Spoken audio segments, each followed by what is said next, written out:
네, 여러분 안녕하세요. 스포츠 클래식입니다. 이번 시간에는 아시안 게임을 너무 못해서 아시안 게임에 못 가서 아쉬운 선수들을 다루는 그런 컨텐츠를 한번 준비해봤습니다. 아직 결승전이 진행되기 전이긴 하지만 어쨌든 경기력이 실망스러운 건 사실인데, 이런 말을 듣기 싫으면 역시 대표팀 금메달을 따야겠죠. 대표팀의 금메달을 기원하면서 아시안 게임에 못 가서 아쉬운 선수들 시작하겠습니다.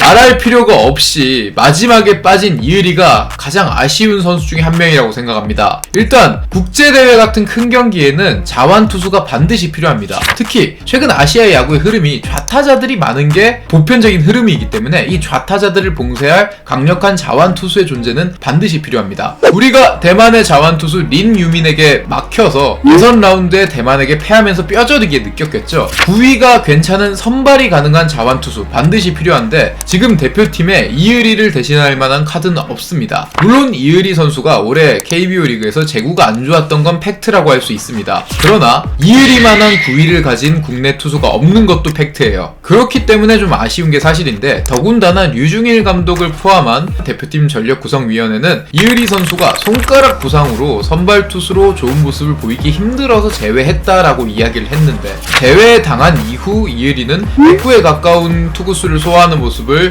연속적으로 보여주면서 부상이 특별한 문제가 아니라는 걸 증명하고 말았습니다. 그래서 더 아쉬운 부분인데요. 물론 이의리 대신 발탁된 윤동희의 활약은 너무 뛰어나지만, 윤동희가 들어오더라도 이의리가 아닌 다른 선수가 빠졌어야 되는 게 아닌가 하는 아쉬움이 있습니다. 이번 대표팀을 보면서 느낀 점이 어린 나이대 우타자가 정말 부족하다는 부분이었습니다. 대만은 그걸 알았기 때문에 처음부터, 하루 전이 아니라 며칠 전부터 린유민을 선발 투수로 쓰겠다고 아예 대놓고 저격을 할 정도였는데요. 사실은 처음 보는 왼손 투수를 만나면 좌타자들이 공략하기 쉽지 않은 게 사실입니다. 그렇기 때문에 우타자들의 존재가 필요하다고 할 수 있는데, 지금 대표팀에는 노시환을 제외하면 확실한 우타자가 없다는 것이 정말 아쉬운 점입니다. 윤동희가 대만전에 잘 칠 수 있었던 것도 결국은 린유민의 공을 잘 칠 수 있는 우타자였기 때문인데, 그래서 김도영이 너무 아쉽습니다. 특히 엔트리 발표 시점에서는 김도영 선수가 부상으로 활약을 하고 있지 않았기 때문에 김도영을 뽑기도 어려웠던 것이 사실입니다. 그런데 최종 엔트리가 발표되고 나서 김도영 선수는 리그에 돌아왔고, 그 시점부터 김도영 선수가 다시 잘하고 있단 말이죠. 이렇게 내야 수비도 가능하고 한 방을 쳐줄 수 있고 발도 빠른 우타자인 김도영의 존재가 너무 아쉬운데, 이 부분은 왜 그렇게 최종 엔트리를 빨리 발표했어야 됐을까? 대회를 앞두고 이미 리그에 적응돼서 건강하게 뛰고 있는 김도영을 뽑을 수 있었던 시점도 있었을 텐데 너무 빨리 엔트리를 발표했다. 이런 아쉬움을 김도영을 통해서 이야기해 볼 수 있습니다.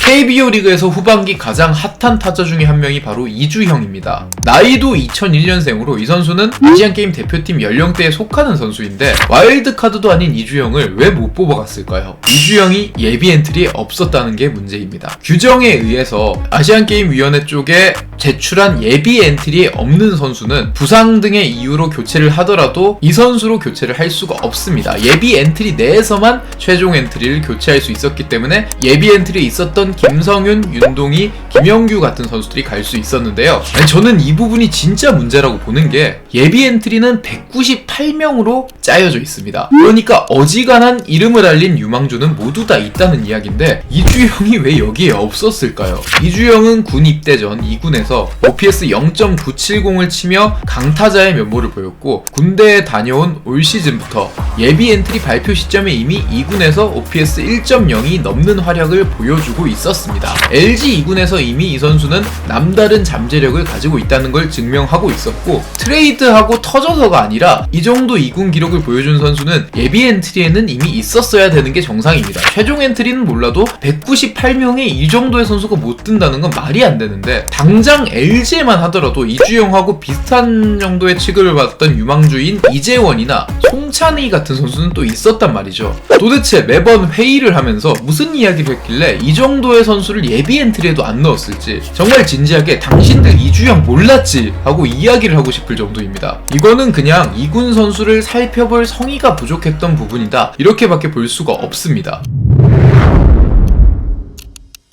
저는 아직도 마음속으로 한국 야구 화이팅! 대표팀 화이팅! 하면서 이 선수들의 금메달을 바라고 있습니다. 진심으로요. 그런데 이렇게 준비를 한 꼴을 보면 왜 금메달이 힘든지 알 것 같습니다. 솔직히 저는 선수들의 기량보다 기술 위에 이런 준비를 꼬집고 싶습니다. 사실 대만의 슈퍼라운드 중국과의 게임 그리고 예선에서의 모습들을 보면 이 팀 정말 강합니다. 대만도 연령별 대표로 뽑긴 했지만 마이너리그 유망주들을 전체 끌어와서 쓰는 느낌이기 때문에 사실상 한 수 위의 팀을 구성했다고 볼 수 있는데 그런 와중에 우리 팀은 대만과의 대결에서 비록 점수를 뽑진 못했지만 투수들이 고우석 선수를 제외하면 좋은 모습을 보이면서 잘 막아줬고 첫 국제대회임에도 불구하고 윤동이나 박영영 같은 선수들은 정말 좋은 모습을 보여주면서 어린 선수들의 자존심을 지켰다고 볼 수 있습니다. 정말 어린 선수들은 패기 있게 싸우고 있는데 대표팀을 구성하는 쪽에서 조금만 더 성의 있게 구성을 했다면 분명히 대만하고도 좋은 승부를 낼 수 있는 대표팀을 꾸렸을 텐데 하는 아쉬움이 있어서 이런 컨텐츠를 만들게 됐습니다. 어쨌든 남은 기간 대한민국 대표팀이 좋은 모습을 보여서 꼭 아시안게임 금메달을 따길 바라고요. 그런 아쉬움이 조금 있는 상황에서 이런 컨텐츠를 만들었다는 점 말씀드리면서 저는 다음 시간에 돌아오도록 하겠습니다. 지금까지 스포츠 클래식이었습니다. 감사합니다.